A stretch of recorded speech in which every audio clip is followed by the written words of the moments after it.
السلام علیکم ورحمۃ اللہ وبرکاتہ۔ کربلا کا تحقیقی جائزہ 72 صحیح الاسناد حدیث کی روشنی میں پیش خدمت ہے۔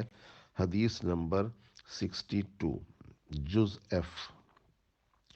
صحیح بخاری کی حدیث میں ہے، سیدنا عبداللہ بن عباس بیان کرتے ہیں کہ رسول اللہ صلی اللہ علیہ وآلہ وسلم نے سیدنا حسن سیدنا حسین رضی اللہ علیہ اجمعین کو اللہ تعالیٰ کی پناہ میں دیا کرتے تھے اور فرماتے: تمہارے باپ سیدنا ابراہیم اپنے دو بیٹوں سیدنا اسماعیل اور سیدنا اسحاق کو بھی انہی الفاظ کے ساتھ پناہ میں دیا کرتے تھے، اور میں تم دونوں کو اللہ تعالیٰ کے کلمات عامہ کی پناہ میں دیتا ہوں، ہر شیطان سے بچاؤ اور ہر زہریلے جانور سے اور ہر نقصان پہنچانے والے نظر بد سے بچاؤ کے لیے۔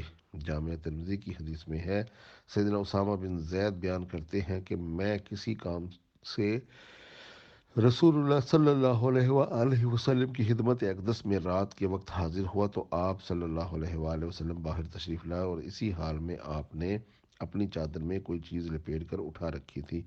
معلوم نہیں کیا چیز تھی۔ پھر جب میں نے آپ اپنے کام کے بعد آپ صلی اللہ علیہ وسلم سے عرض کی تو پوچھا، آپ صلی اللہ علیہ وسلم نے چادر میں کیا اٹھا رکھا ہے؟ یہ سن کر آپ صلی اللہ علیہ وسلم چادر کھول کر دکھائی تو اس میں سیدنا حسن اور سیدنا حسین علیہ السلام تھے۔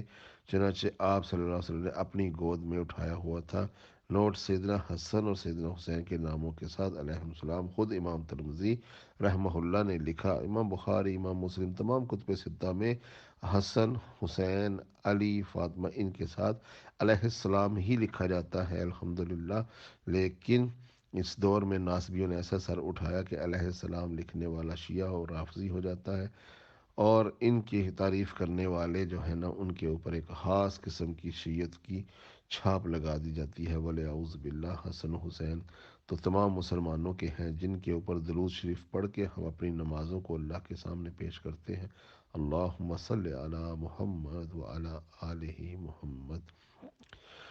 تو یہ دونوں اللہ کے نبی نے فرمایا کہ یہ دونوں میری اولاد میں سے ہیں اور میری بیٹی کے بیٹے ہیں۔ اے اللہ تعالیٰ، میں ان دونوں نواسوں سے محبت رکھتا ہوں، اس لیے تو بھی ان دونوں سے محبت فرما، اور اس شخص سے بھی محبت فرما جو ان دونوں سے محبت رکھے۔ الحمدللہ۔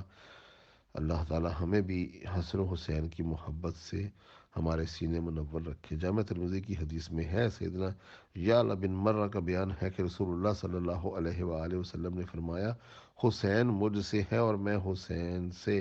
اللہ تعالیٰ نے اس شخص سے محبت فرمائے جو حسین سے محبت کرے۔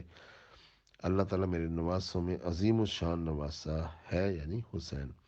اب اللہ کے نبی فرماتے ہیں حسین مجھ سے ہے، ٹھیک ہے جی، اور میں حسین سے ہوں، یعنی اللہ کے نبی حسین سے ہیں۔ اس کا مطلب کیا ہوا؟ یعنی کہ نبی علیہ الصلوۃ والسلام حسینی ہے۔ آج اگر ہم حسینی منہج پر اپنے آپ کو خیال کرتے ہیں تو یہ اللہ کے نبی علیہ الصلوۃ والسلام نے 1400 سال پہلے خود فرمایا کہ میں حسینی ہوں۔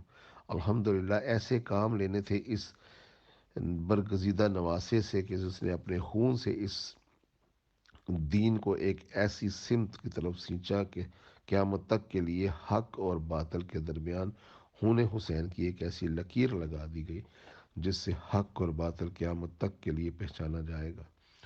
اللہ کے نبی نے اتنی محبت فرمائی حسن و حسین سے کہ یہاں تک فرما دیا کہ میں حسین سے ہوں تو اور حسین مجھ سے ہے۔ اے اللہ، تو بھی ان سے محبت رکھ جو ان سے محبت رکھے، اور اللہ اور اس کا رسول بھی اس سے محبت رکھتا ہے۔ ماشاءاللہ اتنے بڑے فضائل کسی بھی صحابی کے متعلق نہیں آئے آج تک۔ اللہ کے نبی علیہ الصلوۃ والسلام نے حسن و حسین، فاطمہ علی کے بارے کے علاوہ کسی کے لیے بھی یہ کلمات ادا نہیں کیے کہ اللہ کے نبی فلاں سے ہیں اور فلاں اللہ کے نبی سے ہے، یا میں اس سے محبت رکھتا ہوں وہ اس سے محبت رکھے۔